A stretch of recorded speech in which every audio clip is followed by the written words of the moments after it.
इस वीडियो में हमको कैपेसिटेंस रिलेटेड कुछ स्पेशल थियरी स्टडी करना है और इन थियरीज में जो हम लोग फॉर्मूले स्टडी करेंगे, this formulae will be highly useful in solving the MCQs either in NEET examination और जेडबल examination.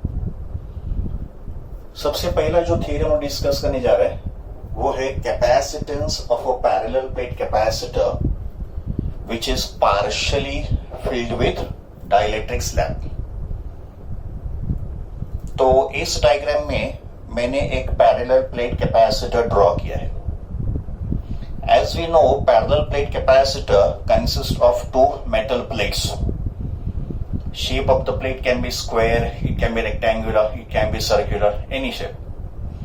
So these are two metal plates arranged parallel to each other. Let A be the area of each plate and let D be the distance between the two plates. One plate is carrying positive charge and the another plate is carrying negative charge on the inner side. Outer side is connected to earth, जो हम लोग normal capacitance में use करते हैं। And direction of electric field between the two plates will be from positive to negative. Okay? तो ये जो पहले कैपेसिटर था तो उसमें पहले एयर मीडियम था, ये स्लैब पहले हमने इंट्रोड्यूस नहीं किया था। तो in the absence of this slab original capacity of this capacitor is given by the formula C equals to epsilon 0 A by D, because पहले यहाँ पे मीडियम क्या था, एयर, और एयर का डायलेक्ट्रिक कांस्टेंट 1। तो ये होगा original capacity of the parallel plate capacitor in the absence of this slab, का मतलब जब ये स्लैब नहीं रखा था। तो इनिशियल कैपेसिटी क्या था, C equals to epsilon 0 A by D। Epsilon 0 is permitted of free space, A होगा area of the plate and D होगा distance between the two plates.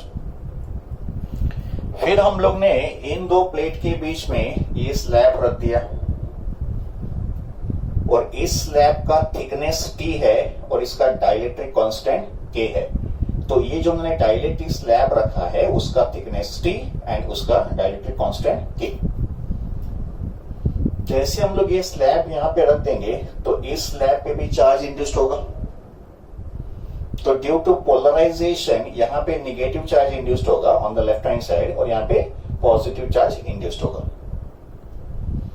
And the new capacity of the capacitor with slab is given by the formula C dash is equal to epsilon 0 A divided by D minus T plus T upon K।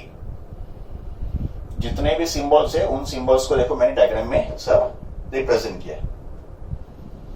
तो ये होगा new capacity of this capacitor when the dielectric slab is inserted between the two plates.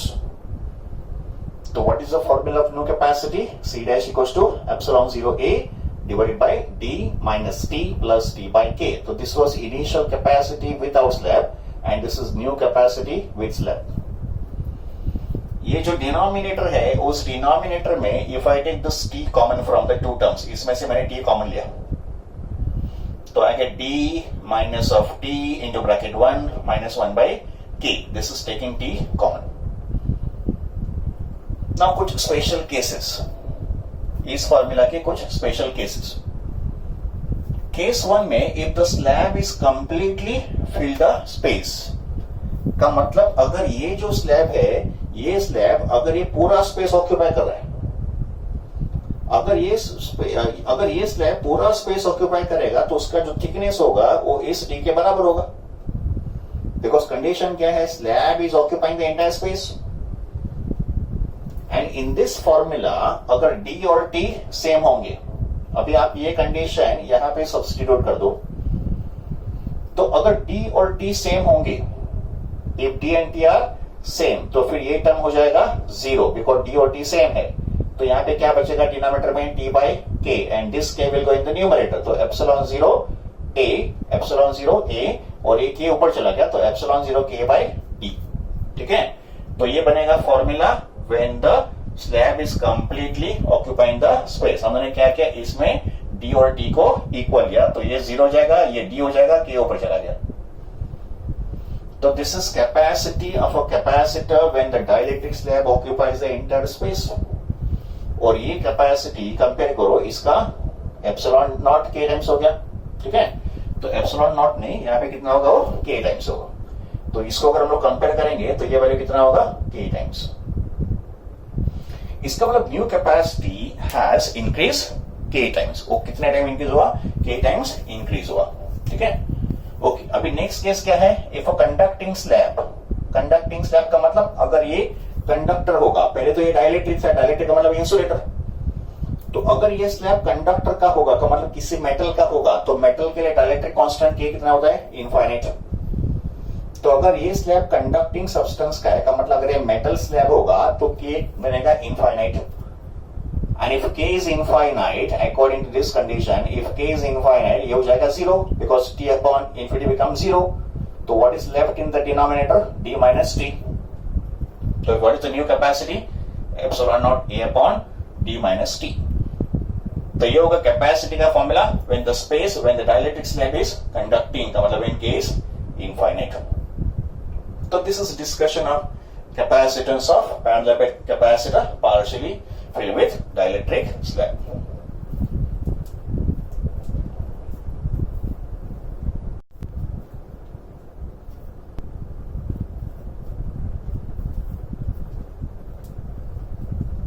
Just now we have studied capacitance of a parallel plate capacitor with a dielectric slab. पर उस theory में parallel plate capacitor के अंदर उन्होंने सिर्फ एक ही slab रखा था। हमारा जो नेक्स्ट थ्योरी है उसमें मल्टीपल स्लैब रखेंगे, का मतलब एक पैरेलल प्लेट कैपेसिटर है और उस प्लेट के बीच में हमने मल्टीपल स्लैब रख दिए। तो उस केस में कैपेसिटेंस कैसे फाइंड करेंगे, तो हमको कैलकुलेट करना है capacitance of a parallel plate capacitor with compound dielectric slabs, का मतलब मल्टीपल डाइलेक्ट्रिक स्लैब्स। और जो पहला केस है उसमें डाइलेक्ट्रिक स्लैब्स को हमने सीरीज में कनेक्ट किया है। इसके बाद का जो केस होगा उसमें डाइलेक्ट्रिक स्लैब्स होंगे पैरेलल। तो consider one parallel plate capacitor. इसके दो प्लेट्स ऐसे थे, ये प्लेट 1 था और ये प्लेट 2 था, ऐसे plate 1 and plate 2। Let d be the distance between the two plates. Okay, अभी इसमें हमने मल्टीपल डाइलेक्ट्रिक स्लैब रख दिए, n नंबर ऑफ स्लैब रख दिए। तो ये पहला डाइलेक्ट्रिक स्लैब है, इसका डाइलेक्ट्रिक कांस्टेंट K1 है, इसका थिकनेस T1 है। Then this is second dielectric slab whose dielectric constant is K2 and thickness is T2। फिर ये हो गया third slab, constant K3, thickness T3। ऐसे nth स्लैब जो होगा उसका डाइलेक्ट्रिक कांस्टेंट कितना होगा, Kn, थिकनेस कितना होगा, Tn। तो we have n number of slabs connected in series between the two parallel plates. एक सिंगल स्लैब के लिए कैपेसिटी का फॉर्मूला अभी हमने स्टडी किया। तो when parallel plate capacitor contains only one slab, capacity का फॉर्मूला क्या था, epsilon naught A divided by d minus t plus t by k. ये था कैपेसिटी का formula with just one slab. But यहां पे तो n नंबर ऑफ स्लैब्स है, तो n नंबर ऑफ स्लैब्स के लिए तो capacitor with n number of slabs in series. तो न्यू कैपेसिटी का फॉर्मूला होगा epsilon naught A divided by d minus, अभी यहां पे जो टी होगा ये सिंगल टी तो होगा नहीं, इसका मतलब यहां पे जो थिकनेस होंगे वो सब थिकनेस ऐड हो जाएंगे। यहां पे टी क्या है, thickness of the slab, but first slab का थिकनेस T1 है, सेकंड का T2 है, थर्ड का T3 है, तो ये सब थिकनेस ऐड हो जाएंगे यहाँ पे। तो इन प्लेस ऑफ टी हम लोग यहाँ पे क्या लिखेंगे, T1 plus T2 plus T3 up to Tn। तो ये जो T है ना ये एडिशन से रिप्लेस हो गया। सिमिलरली अगर ये T एडिशन से रिप्लेस हो गया तो ये जो T बाई K है ना वो भी एडिशन से रिप्लेस होगा। तो पहले स्लैब के लिए क्या लिखेंगे, T1 upon K1, second slab के लिए क्या लिखेंगे, T2 अपॉन K2, थर्ड के लिए क्या लिखेंगे, T3 अपॉन K3 और n के लिए Tn अपॉन Kn। बट ये जो T1 plus T2 plus T3 plus Tn होगा, इनका जो एडिशन होगा वही तो दो प्लेट के बीच का डिस्टेंस d होगा। इसका मतलब T1 plus T2 up to Tn is nothing but distance d। तो ये जो ब्रैकेट है ये d के बराबर हो गया, तो फिर d माइनस d हो गया 0, तो ये टर्म चला गया। तो what is the final formula? C equals to epsilon 0a divided by T1 upon K1 plus T2 upon K2 up to Tn upon Kn। तो ये होगा formula for capacity of a parallel plate condenser with multiple dielectric slabs connected in series। अभी इसके बाद जो हमारा next case होगा उसमें डाइलेक्ट्रिक स्लैब का पैरेलल कनेक्शन होगा। This was series connection, now the next one is parallel connection.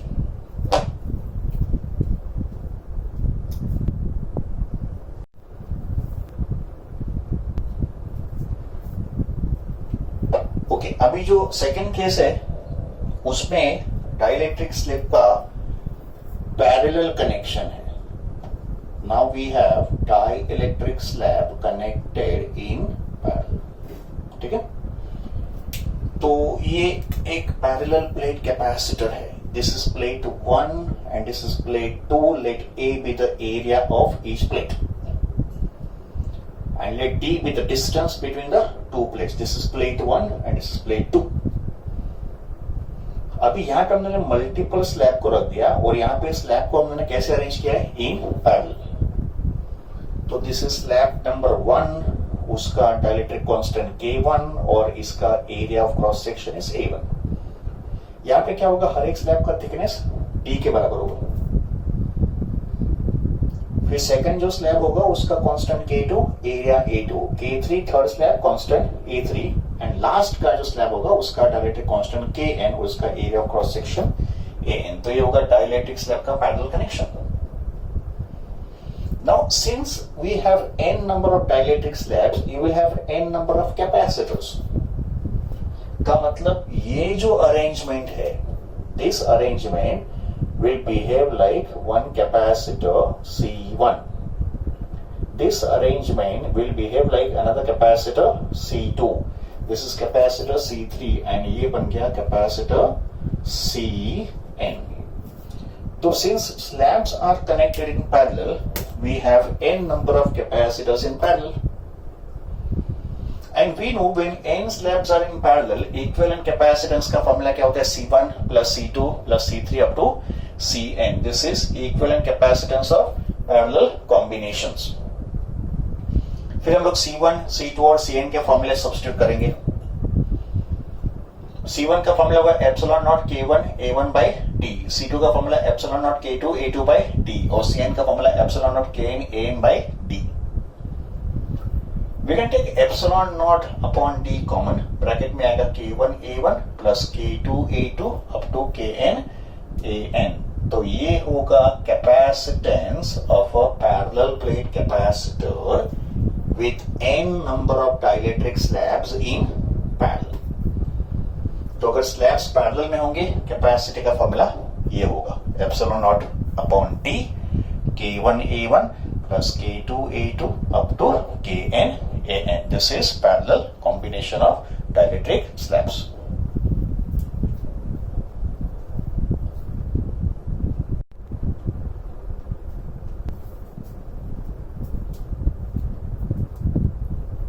एक इंटरेस्टिंग एप्लीकेशन हमको स्टडी करना है, और ये जो थ्योरी है ये बेसिकली एंट्रेंस एग्जाम के लिए ही इसेंशियल है। का मतलब बोर्ड्स पे you can not expect this type of questions. तो एक एप्लीकेशन बेस्ड क्वेश्चन है for entrance examination. Try to understand. इसमें variation of charge, capacity, potential, electric field and energy को स्टडी करना है of a parallel plate capacitor when dielectric slab is introduced. तो एक parallel plate capacitor में अगर कोई डाइलेक्ट्रिक स्लैब को इंट्रोड्यूस किया तो charge, capacity, potential, electric field and energy में उसका क्या इफेक्ट होगा, वो कैसे चेंज होंगे, ये हमको स्टडी करना है। तो try to understand this topic and अगर एक बार समझ में नहीं आ रहा है तो फिर आप उसको रिवाइंड करके 2-3 बार देख लो इस वीडियो को, इस पर्टिकुलर टॉपिक को, बिकॉज इस टॉपिक का अंडरस्टैंडिंग इसेंशियल है। You can expect MCQs in JW और नीट एग्जामिनेशन। इसमें हमने एक पैरेलल प्लेट कैपेसिटर कंसीडर करना है and this capacitor is charged with help of this battery. Let Q be the charge on the parallel plate capacitor. When I say Q be the charge on parallel plate capacitor का मतलब एक plate पे positive charge होगा, दूसरे plate पे negative charge होगा, जो capacitor का थियरी है। Let A be the area of each plate and let D be the distance between the two plates. Initially, suppose दो प्लेट के बीच में एयर मीडियम है तो एयर का डाइलेक्ट्रिक कांस्टेंट कितना है, 1। और इस कैपेसिटर को चार्ज करने के लिए जो हमने बैटरी कनेक्ट किया उसका पोटेंशियल V है। तो इनिशियल पैरामीटर्स हम लोग स्टडी करते हैं when the dielectric slab is not introduced, का मतलब when the air is present between the two plates, initial condition. तो चार्ज कितना है प्लेट पे, Q। सरफेस चार्ज डेंसिटी कितना होगा दोनों प्लेट का, सिग्मा। सिग्मा क्या होता है, charge upon area. The surface charge density of both the plate is Q by A. Next is capacitance of this capacitor. Capacitance का formula epsilon 0 Ka by D होता है, बट यहाँ पे K 1 है, इसके लिए वो एप्सिलॉन 0 A by D हो गया। And by definition capacity is charge upon potential, तो C is Q by B also. Potential difference between the two plates का रिलेशन होगा V equals to E into D, because electric field is V by D. तो potential difference V becomes E into D. And as per this formula, V becomes Q by C. Next is electric field between the two plates. So electric field is sigma by epsilon 0 K. Electric field is sigma by epsilon 0 K. But यहाँ पे K 1 है, इसके लिए K यहाँ पे नहीं दिख रहा है। And sigma का वैल्यू Q by A है, अगर वो मैंने यहाँ पे सब्स्टिट्यूट कर दिया तो it is Q upon epsilon 0 A. And energy stored in a charged condenser U is half CV square या half Q square by C या half QV. We have seen this formula in earlier section also. अभी हम लोग क्या करेंगे, dielectric slab को introduce करेंगे। तो एक डाइलेक्ट्रिक स्लैब इस दो प्लेट के बीच में रख देंगे और स्लैब जो है ना ये पूरा स्पेस ऑक्यूपाई कर लेगा। पर इसमें भी हमारे पास दो केस होंगे, का मतलब डाइलेक्ट्रिक स्लैब तो इंट्रोड्यूस कर दिया और ये जो बैटरी है उसको रिमूव कर दिया पहले केस में। तो पहला केस क्या है, डाइलेक्ट्रिक स्लैब इज इंट्रोड्यूस, यहां पे हमने स्लैब रख दिया और बैटरी को डिस्कनेक्ट कर दिया। और सेकंड केस में स्लैब रखा है पर बैटरी को भी हमने कनेक्टेड रखा है, तो मतलब बैटरी को हमने डिस्कनेक्ट नहीं किया। तो we have two cases, slab introduce but battery remove, slab introduce but battery remains connected. बच्चों एक बात को ध्यान रखना है, अगर ये कंडीशन दिया है इलेक्ट्रोस्टैटिक्स में, कैपेसिटर में, बैटरी को आपने रिमूव कर दिया, बैटरी को रिमूव किया का मतलब चार्ज कांस्टेंट, बैटरी को रिमूव किया का मतलब चार्ज कांस्टेंट, ये याद हो। एंड अगर बैटरी रिमेन्स कनेक्टेड का मतलब V will remain same, because battery क्या कर रहा है, पोटेंशियल डिफरेंस अप्लाई कर रहा है। तो क्या समझना, देखो battery remove, charge constant, battery remains connected implies V will remain same, no change in V in this case, no change in charge in this case। बस इस पॉइंट को लेके हम लोग आगे बढ़ेंगे। तो when battery is removed, charge will remain same on the capacitor. When battery remains connected, potential difference will remain the same. Okay? तो फिर कैपेसिटी पे क्या इफेक्ट होगा, डाइलेक्ट्रिक स्लैब इंट्रोड्यूस करने पे कैपेसिटी पे क्या इफेक्ट होगा। Now we know that as per this formula, capacity is directly proportional to K, because यहाँ पे K भी है। और डाइलेक्ट्रिक स्लैब इंट्रोड्यूस करने से एप्सिलॉन 0 A और D में तो कुछ फर्क हुआ नहीं। तो सिंस capacity is directly proportional to K, and अगर यहाँ पे K है और यहाँ पे तो 1 था ना, तो capacity will increase K times, because C proportional to K। तो न्यू कैपेसिटी यहाँ पे कितना होगा, K times of C, where C is the initial capacity when the medium is air। वैसे यहाँ पे स्लैब इंट्रोड्यूस करने से और बैटरी कनेक्टेड होने से capacity will increase k times. तो दोनों केस में कैपेसिटी k टाइम्स इंक्रीज होगा when the dielectric slab is introduce. Charge पे क्या इफेक्ट था, यहाँ पे तो चार्ज सेम होगा बिकॉज बैटरी रिमूव कर दिया, और यहाँ पे charge becomes k times of initial charge. का मतलब पहले चार्ज अगर q था, अभी कितना हो गया k times of q, where k is a dielectric constant. यहाँ पे चार्ज k टाइम्स q हो गया। देखो उसका क्या थ्योरी है, कैपेसिटी का फॉर्मूला है q बाई v, ठीक है, एंड यहाँ पे पोटेंशियल तो सेम है। तो अगर पोटेंशियल सेम है तो we can say c proportional to q, and अगर c k टाइम्स हो रहा है तो चार्ज भी k टाइम्स c इंक्रीज होगा, because in this case c and q का डायरेक्ट प्रोपोर्शन होगा बिकॉज v तो सेम है, ठीक है। Okay, now potential. पोटेंशियल के ऊपर यही लॉजिक अप्लाई करेंगे। यहाँ पे तो पोटेंशियल सेम होगा बिकॉज बैटरी अभी भी कनेक्टेड है। इस केस में new potential becomes v by k, का मतलब ये जो पोटेंशियल डिफरेंस होगा दो प्लेट के बीच का वो v बाय k होगा, where v is the initial potential.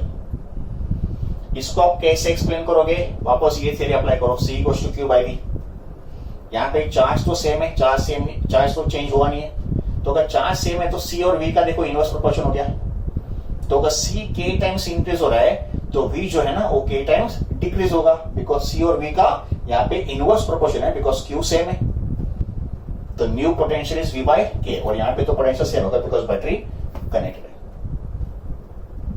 Electric field या इलेक्ट्रिक इंटेंसिटी भी क्या ऐसा होगा, देखो इलेक्ट्रिक फील्ड का फॉर्मूला क्या है, epsilon sigma by epsilon not, ठीक है। पर यहाँ पे k भी है ना, बिकॉज यहाँ पे तो k1 था बट यहाँ पे तो k होगा। तो we can say electric field is inversely proportional to k, and अगर electric field inverse proportional to k है इन दिस केस, बिकॉज यहाँ पे तो चार्ज सेम है ना, बिकॉज सिग्मा भी रिमेन सेम। अगर चार्ज सेम होगा तो सिग्मा भी सेम होगा, तो अगर सिग्मा सेम होगा तो E will be inversely proportional to k first case में। तो इनवर्स प्रोपोर्शन है तो नया इंटेंसिटी कितना होगा, E बाय k। बट यहाँ पे तो इलेक्ट्रिक फील्ड में भी कुछ असर नहीं होगा। इसको हम लोग कैसे प्रूव करेंगे, देखो इलेक्ट्रिक फील्ड पे क्यों चेंज नहीं हुआ है, बिकॉज यहाँ पे देखो चार्ज k टाइम्स इंक्रीज हुआ है ना, चार्ज k टाइम्स इंक्रीज हुआ, और यहाँ पे तो k था ना डाइलेक्ट्रिक कांस्टेंट k, तो यहाँ पे क्या आ गया, इधर भी क्या आ गया, बिकॉज चार्ज कितना था यहाँ पे k क्यू, तो ये k और ये k कैंसिल हो गया, तो electric field remains the same. Okay, now energy के लिए आप इन तीनों में से कोई एक फॉर्मूला यूज कर दो। अगर Q सेम है, देखो केस 1, अगर Q सेम है और पोटेंशियल समझो 1 बाय k हो रहा है तो फिर एनर्जी भी 1 बाय k हो जाएगा। ये हो गया इसका थियरी, ठीक है। और इसको कैसे प्रूव करेंगे, देखो अगर इसको प्रूव करना है तो यहाँ पे तो V सेम है, ठीक है ना। तो अगर V सेम है तो we can say U proportional to Q, और यहाँ पे Q बन रहा है k टाइम्स, तो अगर Q k टाइम्स है और V तो सेम है ना यहाँ पे, तो Q अगर k टाइम्स हो रहा है तो फिर एनर्जी भी k टाइम्स होगा। तो ये होंगे effect on various values when dielectric slab is introduced under two cases: slab introduced but battery removed, and slab introduced but battery still remains connected. I hope you have understood this topic well.